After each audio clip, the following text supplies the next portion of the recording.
A few moments ago, I signed a deal to secure the joint UK-US base on Diego Garcia. This is absolutely vital for our defence and intelligence, and therefore for the safety and security of the British people. The full assessment of why this is so important is highly classified, but I want to speak as frankly as I can. The strategic location of this base is of the utmost significance to Britain, from deploying aircraft to defeat terrorists in Iraq and Afghanistan, to anticipating threats in the Red Sea and the Indo-Pacific. The base is right at the foundation of our security and safety at home. It has helped us to disrupt threats to the UK, to support counter-terror operations against Islamic State, and to reduce the risk to brave British and American servicemen and servicewomen. The base will help protect the safe passage of our carrier strike group as it goes through the Middle East.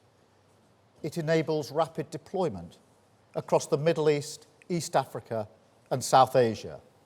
It helps combat some of the most challenging threats that we face, including from terrorism and hostile states.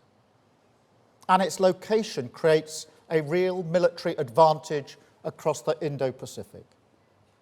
The base gives the UK and the US access to unique and vital capabilities which benefit us directly. Many of these capabilities are secret, but they include airfield and deep water port facilities, facilities that support the worldwide operation of GPS and the monitoring of objects in the Earth's orbit, and equipment to monitor the Nuclear Test Ban Treaty. The base is one of the most significant contributions that we make to our security relationship with the United States, which is critical for keeping Britain safe. Almost everything we do from the base is in partnership with the US. President Trump has welcomed the deal along with other allies because they see the strategic importance of this base and that we cannot cede the ground to others who would seek to do us harm. And let me be clear, we had to act now because the base was under threat. The courts have already made decisions which undermine our position. And if Mauritius took us to court again, which they certainly would have, the UK's long-standing legal view is that we would not have a realistic prospect of success and would likely face provisional measures orders within a matter of weeks. But this is not just about international law. It's about the operation of the base. Even if we choose to ignore judgments made against us, international organisations and other countries would act on them, and that would undermine the operation of the base, causing us to lose this unique capability. One example of this is the electromagnetic spectrum.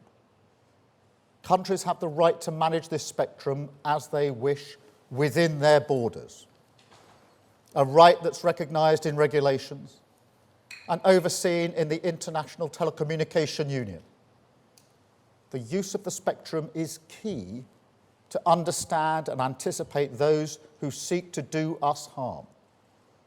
If our right to control it is put into doubt, we would lose the first line of defence against other countries who wish to interfere and disrupt this capability, rendering it practically useless.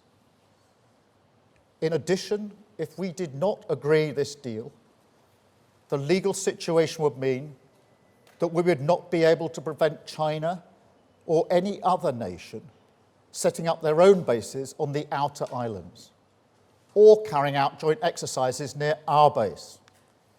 We would have to explain to you, the British people, and to our allies that we'd lost control of this vital asset.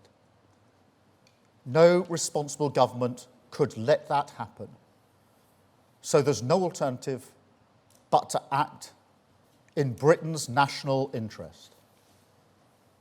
By agreeing to this deal now on our terms, we're securing strong protections, including from malign influence, that will allow the base to operate well into the next century, helping to keep us safe for generations to come.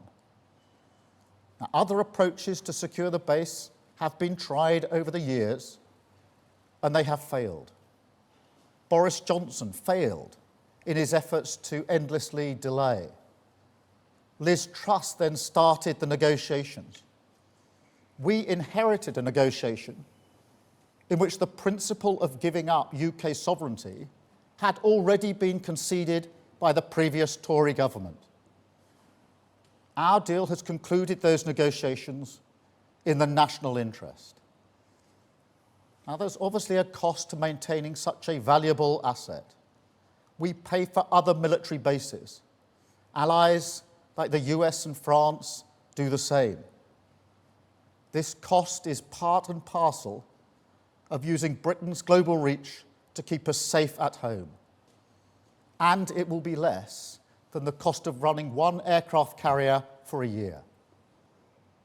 Today's agreement is the only way to maintain the base in the long term. There is no alternative. We will never gamble with national security. So we have acted to secure our national interest, to strengthen our national security, and to protect the British people for many years to come.